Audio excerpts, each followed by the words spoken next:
Good evening friends, आप सबका हमारे चैनल के ट्यूटोरियल्स में स्वागत है। आज हम लोग जो है लघु उत्तरीय प्रश्नोत्तर को स्टडी करेंगे। 1919 की नई विश्व व्यवस्था, जो कि MJC history 8 major course history 8 bachelor in arts BA के सेमेस्टर 5 के परीक्षा में जो है उपयोगी है। BA bachelor in arts semester 5 के परीक्षा में मेजर कोर्स MJC हिस्ट्री 8 उसका शॉर्ट आंसर क्वेश्चन को देखते हैं। आज एक टॉपिक को पहले हम लोग स्टडी करने जा रहे हैं।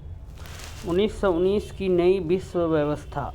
1919 की नई विश्व व्यवस्था, इसके बारे में हम लोग को पढ़ना है। 1919 की नई विश्व व्यवस्था, नया वर्ल्ड का एडमिनिस्ट्रेशन को देखना, सिस्टम को जानना, व्यवस्था।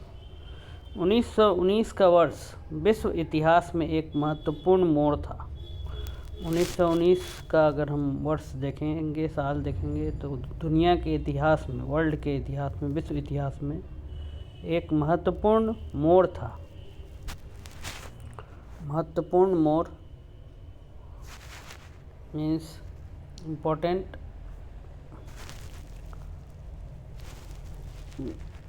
था। 1919 का वर्ष विश्व इतिहास में एक महत्वपूर्ण मोड़ था। यह वह समय था जब प्रथम विश्व युद्ध 1914-1918 के बाद विश्व को पुनर्गठित करने की प्रक्रिया शुरू हुई। यह युद्ध 4 वर्षों तक चला और इसमें भारी जनहानि और आर्थिक विनाश हुआ।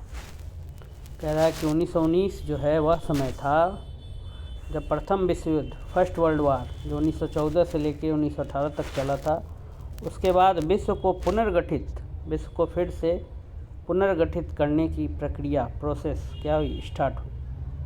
जब प्रथम विश्व युद्ध, फर्स्ट वर्ल्ड वार 1914 से 1918 के बाद विश्व को पुनर्गठित, फिर से गठित करने की जब प्रोसेस शुरू हुई। यह युद्ध 4 वर्षों तक चला और इसमें भारी जनहानि, बहुत लोगों का नुकसान हुआ, लोगों की मृत्यु हुई और आर्थिक विनाश हुआ और पैसे का भी बहुत नुकसान हुआ प्रथम विश्व युद्ध के कारण। युद्ध की समाप्ति के बाद, जब प्रथम विश्व युद्ध समाप्त हो गया, वैश्विक शांति, नए राजनीतिक समीकरण और अंतर्राष्ट्रीय संगठनों के निर्माण की आवश्यकता महसूस की गई। जब युद्ध की जब समाप्त हो गई, तो वैश्विक शांति, विश्व की शांति, नए राजनीतिक समीकरण, न्यू पॉलिटिकल इक्वेशंस और अंतर्राष्ट्रीय संगठनों के निर्माण और इंटरनेशनल ऑर्गेनाइजेशन के निर्माण की आवश्यकता महसूस की गई। लोगों को, युद्ध जब हो गया तो लोगों को लगा कि नहीं, दुनिया के हर देश को लगने लगा कि अब शांति की ज़रूरत है। वैश्विक शांति, नए राजनीतिक समीकरण और अंतर्राष्ट्रीय संगठन, इंटरनेशनल ऑर्गेनाइजेशन को बनाने की ज़रूरत, आवश्यकता महसूस की गई, क्योंकि युद्ध से बहुत ज़्यादा जनहानि, लोगों की मृत्यु हुई थी और आर्थिक विनाश हुआ था। इसी संदर्भ में 1919 को एक नई विश्व व्यवस्था की नींव रखने वाला वर्ष माना जाता है। इसीलिए 1919 को एक नई विश्व व्यवस्था, नया विश्व का व्यवस्था, नई विश्व व्यवस्था की नींव रखने वाला वर्ष माना जाता है। इसी संदर्भ में 1919 को एक नई विश्व व्यवस्था की नींव रखने वाला वर्ष माना जाता है। 1914 से 1918 तक तो आपका युद्ध चला और 1919 को इसलिए नई विश्व व्यवस्था की नींव रखने वाला, बेस, आधार रखने वाला वर्ष माना जाता है। 1919 में पेरिस में वर्साय संधि पर हस्ताक्षर किए गए, जिसने औपचारिक रूप से प्रथम विश्व युद्ध का अंत किया। 1919 में पेरिस में वर्साय संधि पर हस्ताक्षर किए गए, जिसने औपचारिक रूप से प्रथम विश्व युद्ध का अंत किया। वर्साय संधि, पेरिस में कौन सी संधि पर हस्ताक्षर किए गए? वर्साय संधि। 1919 ट्रीटी, संधि को इंग्लिश में ट्रीटी कहा जाता है, वर्साय संधि पर हस्ताक्षर किए गए। 1919 में पेरिस में वर्साय संधि पर हस्ताक्षर किए गए, जिसने औपचारिक रूप से प्रथम विश्व युद्ध का अंत किया। इस संधि के तहत, इस ट्रीटी के तहत जर्मनी को युद्ध के लिए दोषी ठहराया गया। ये जो वर्साय संधि था जो पेरिस में साइन हुआ, इसमें विश्व युद्ध का अंत माना गया, प्रथम विश्व युद्ध का, और इसके तहत जर्मनी को युद्ध के लिए दोषी ठहराया गया और उस पर भारी आर्थिक दंड लगाया गया और बहुत ज़्यादा पैसे का दंड, जुर्माना लगाया गया जर्मनी पर। जर्मनी को युद्ध के लिए दोषी ठहराया गया। 1919 में पेरिस में वर्साय संधि पर हस्ताक्षर किए गए, जिसने औपचारिक रूप से प्रथम विश्व युद्ध का अंत किया।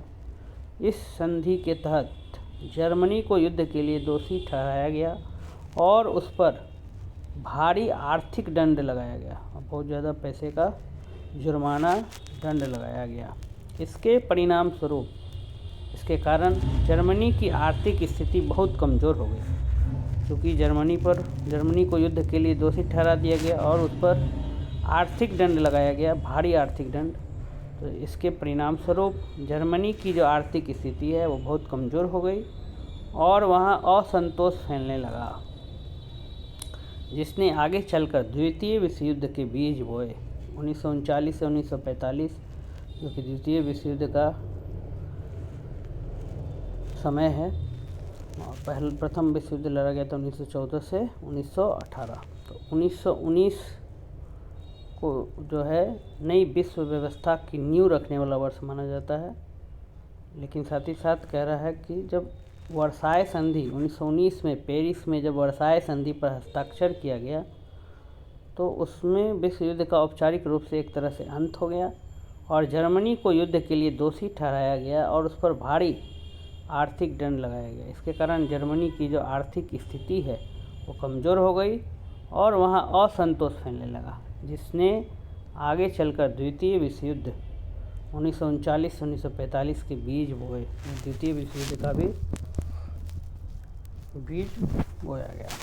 इस समय कई साम्राज्य भी समाप्त हुए, जैसे जर्मन, ऑस्ट्रो हंगेरियन, ओटोमन और रूसी साम्राज्य। इस समय मतलब जिस समय जर्मनी की आर्थिक स्थिति बहुत कमज़ोर हो गई और वहाँ असंतोष फैलने लगा, उस समय कई साम्राज्य भी समाप्त हुए। Empire, German empire, Austro Hungarian empire, Ottoman empire, Russian empire, ये सब साम्राज्य जो है वो भी समाप्त हुए। इन साम्राज्यों के विघटन से यूरोप और मध्य एशिया में कई नई राष्ट्रों का उदय हुआ।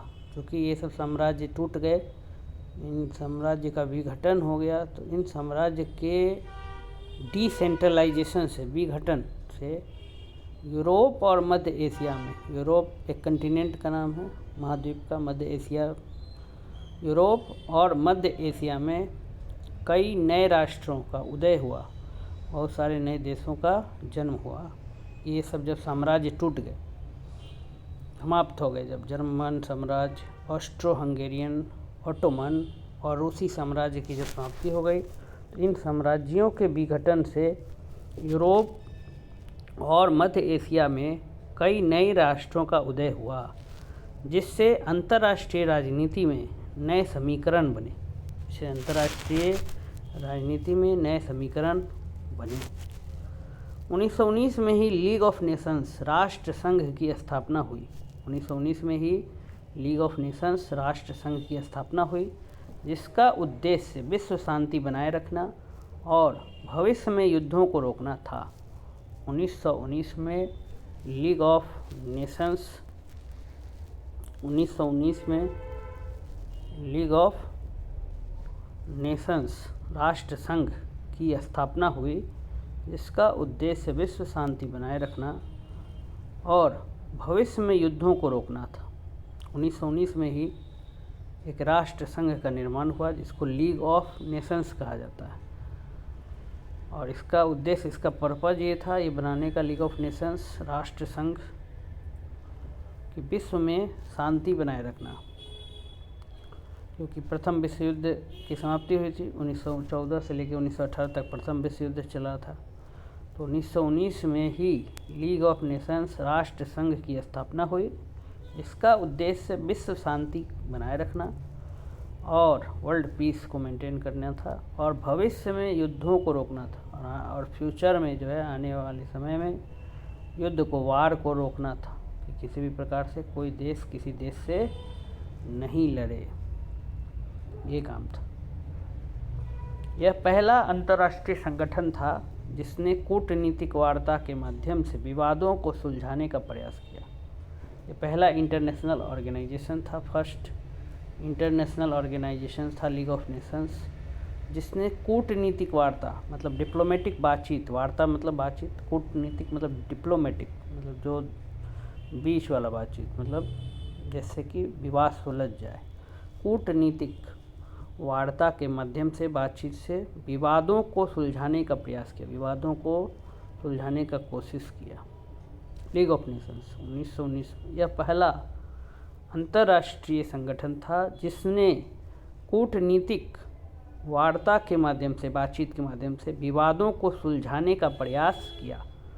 हालांकि अमेरिका के इस संगठन में शामिल न होने और इसकी सीमित शक्तियों के कारण यह अधिक प्रभावी नहीं रहा।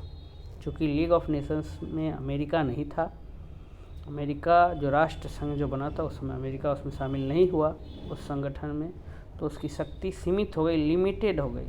राष्ट्र संघ की सीमित शक्तियों के कारण पावर ज़्यादा नहीं रहा, क्योंकि अमेरिका जैसा सुपर पावर देश नहीं जुड़ा लीग ऑफ नेशन से।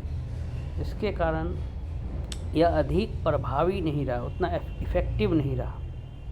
हालांकि अमेरिका के इस संगठन में राष्ट्र संघ में 1919 में जो लीग ऑफ नेशंस बना, उसकी जब स्थापना हुई तो इसका उद्देश्य था विश्व शांति बनाए रखना और भविष्य में युद्धों को रोकना था। यह पहला अंतर्राष्ट्रीय संगठन था, इंटरनेशनल ऑर्गेनाइजेशन था, जिसने कूटनीतिक वार्ता के माध्यम से, कूटनीतिक बातचीत के माध्यम से विवादों को सुलझाने का प्रयास किया, विवादों को ख़त्म करने का कोशिश किया। हालांकि अमेरिका के इस संगठन में शामिल न होने, चूँकि अमेरिका इस संगठन में शामिल नहीं हुआ और इसकी सीमित शक्तियों के कारण यह अधिक प्रभावी नहीं रहा, इफेक्टिव नहीं रहा। युद्ध के बाद वैश्विक अर्थव्यवस्था चरमरा गई थी। युद्ध के बाद जो विश्व की जो वर्ल्ड का जो इकोनॉमी था, अर्थव्यवस्था था, एकदम चरमरा गया। सभी देश कमज़ोर हो गए थे आर्थिक रूप से। यूरोप क्योंकि लड़ाई में रक्षा का जो हथियार उपकरण है, सैनिक का खर्च है, सेना का खर्च है, इन सब से बहुत ज़्यादा आर्थिक रूप से देश कमज़ोर हो गया था, अलग अलग देश। युद्ध के बाद वैश्विक अर्थव्यवस्था चरमरा गई थी। यूरोप के देशों को पुनर्निर्माण के लिए बड़े पैमाने पर वित्तीय सहायता की आवश्यकता थी और यूरोप के देश जो कि एकदम बर्बाद हो गए थे, उनको फिर से उनका निर्माण, रिकंस्ट्रक्शन किया जाए, पुनर्निर्माण के लिए बहुत ज़्यादा पैसे की मदद चाहिए थी, बहुत ज़्यादा पैसे की आवश्यकता थी। वित्तीय सहायता, फाइनेंशियल हेल्प, बड़े पैमाने पर, लार्ज स्केल पर, मतलब बहुत ज़्यादा मात्रा में, बहुत बड़े पैमाने पर। युद्ध के बाद वैश्विक अर्थव्यवस्था चरमरा गई थी। यूरोप के देशों को पुनर्निर्माण के लिए बड़े पैमाने पर वित्तीय सहायता की आवश्यकता थी, फाइनेंशियल हेल्प की आवश्यकता थी, नीड थी लार्ज स्केल पर। इस समय समाजवादी विचारधारा का भी तेज़ी से प्रसार हुआ, खासकर रूस में, रसिया में जो है इस समय समाजवादी सोशलिस्ट जो थिंकिंग है उसका भी प्रसार हुआ, जहां 1917 की क्रांति के बाद बोल्शेविक सत्ता में आ चुके थे। 1917 का 1917 रिवॉल्यूशन जो रसिया में हुआ था, जिसको हम लोग रसियन रिवॉल्यूशन के नाम से भी जानते हैं, रूसी क्रांति। तो रूस में जो क्रांति हुआ था 1917 में, उसके बाद वहाँ पर समाजवादी विचारधारा, सोशलिस्ट का जो आइडिया था, इसका तेज़ी से प्रसार हुआ, मतलब ये फैलने लगा तेज़ी से समाजवादी विचारधारा। इसने पूंजीवादी और समाजवादी विचारधाराओं के बीच तनाव को जन्म दिया, जिसने आगे चलकर शीत युद्ध, कोल्ड वार की नींव रखी। कह रहा है कि समाजवादी विचारधारा का तेज़ी से प्रसार हुआ, खासकर रसिया में, जहाँ पर 1917 की क्रांति के बाद बोल्शेविक जो है वो सत्ता में आ गए थे। और इसने पूंजीवादी और समाजवादी विचारधारा, दो तरह का जो सोच था, एक पूंजीवादी और एक समाजवादी, इन दोनों विचारधाराओं के बीच क्या आ गया, तनाव को जन्म दिया, जिससे आगे चलकर शीत युद्ध, कोल्ड वार का क्या पड़ा, नींव पड़ा। निष्कर्षतः, फाइनली हम लोग कह सकते हैं कंक्लूजन में, निष्कर्षतः कि 1919 एक ऐसा वर्ष था जिसने आधुनिक विश्व व्यवस्था के ढांचे को आकार दिया। 1919 एक ऐसा वर्ष था, एक ऐसा साल था जिसने मॉडर्न वर्ल्ड इंफ्रास्ट्रक्चर का फ्रेमिंग करने में मदद किया। निष्कर्षतः 1919 एक ऐसा वर्ष था जिसने आधुनिक मतलब मॉडर्न विश्व व्यवस्था के ढांचे को आकार दिया। वर्साय संधि, जो कि एक औपचारिक रूप से युद्ध का अंत था। नए राष्ट्रों का उदय, जो कि उसी समय जो है बहुत सारे साम्राज्य भी समाप्त हुए, जैसे ऑस्ट्रो हंगेरियन, ऑटोमन, रूसी साम्राज्य, इन सब का विघटन हुआ। साथ ही साथ लीग ऑफ नेशन की स्थापना, 1919 में ही लीग ऑफ नेशन की भी स्थापना हुई। और आर्थिक पुनर्निर्माण की चुनौतियों ने अंतर्राष्ट्रीय राजनीति को एक नई दिशा दी। इंटरनेशनल जो पॉलिटिक्स है उसको नया दिशा दिया। तो ये 3-4 चीज़ें थी जिनको दिमाग में रखना है। पहला है वर्साय संधि, उसके बाद है नए राष्ट्रों का उदय, लीग ऑफ नेशंस की स्थापना और आर्थिक पुनर्निर्माण। ठीक है, वर्साय संधि पे जब साइन हो गया वर्साय संधि पर, तो जर्मनी पर क्या लगाया गया, भारी आर्थिक दंड लगाया गया, जिससे जर्मनी की अर्थव्यवस्था एकदम चरमरा गई और जर्मनी में असंतोष फैलने लगा, जिसके कारण द्वितीय विश्व युद्ध का जो है एक तरह से नींव पड़ गया। उसके बाद नए राष्ट्रों का उदय भी हुआ, क्योंकि इसी समय बहुत सारे जो साम्राज्य हैं वो समाप्त हुए, जैसे जर्मन, ऑस्ट्रो हंगेरियन, ऑटोमन और रूसी साम्राज्य। तो इन साम्राज्यों के विघटन से यूरोप और मध्य एशिया में नए राष्ट्रों का उदय हुआ। उसके बाद लीग ऑफ नेशंस की स्थापना 1919 में ही लीग ऑफ नेशंस का भी, जिसको हम राष्ट्र संघ भी कहते हैं, उसकी स्थापना हुई, जिसका उद्देश्य था विश्व शांति बनाए रखना और भविष्य में युद्धों को क्या था, रोकना था। और आर्थिक पुनर्निर्माण, फिर से जो देश जो है आर्थिक रूप से पूरी तरह से कमज़ोर हो चुके थे, तो बड़े पैमाने पर फाइनेंशियल हेल्प की ज़रूरत थी। तो ये सारी फैक्टर्स जो है मिल करके अंतर्राष्ट्रीय राजनीति को, वर्ल्ड का जो पॉलिटिक्स है उसमें एक नई दिशा दी। हालांकि इस व्यवस्था में कई खामियां भी थी, बहुत सारी खामियां भी थी। हर चीज़ का कुछ एडवांटेजेस, कुछ गुण होता है, कुछ खामी होता है। तो इस व्यवस्था में भी कई खामियां थी, बहुत सारा डिसएडवांटेज था, बहुत सारा इसमें भी प्रॉब्लम था, जिनका परिणाम द्वितीय विश्व युद्ध के रूप में सामने आया। पूरी तरीके से ये जो सिस्टम है, ये व्यवस्था है, ये सफल नहीं रहा, इसका मेन उद्देश्य ही था, मेन पर्पस था शांति बनाए रखना, वैश्विक शांति। लेकिन युद्ध तो जारी ही रहा, तो जिसके कारण फिर दूसरा विश्व युद्ध भी हुआ 1939 और 1945 में। तो 1919 को ऐसे एक वर्ष माना जाता है कि वर्साय संधि, नए राष्ट्रों का उदय, लीग ऑफ नेशन की स्थापना, आर्थिक पुनर्निर्माण।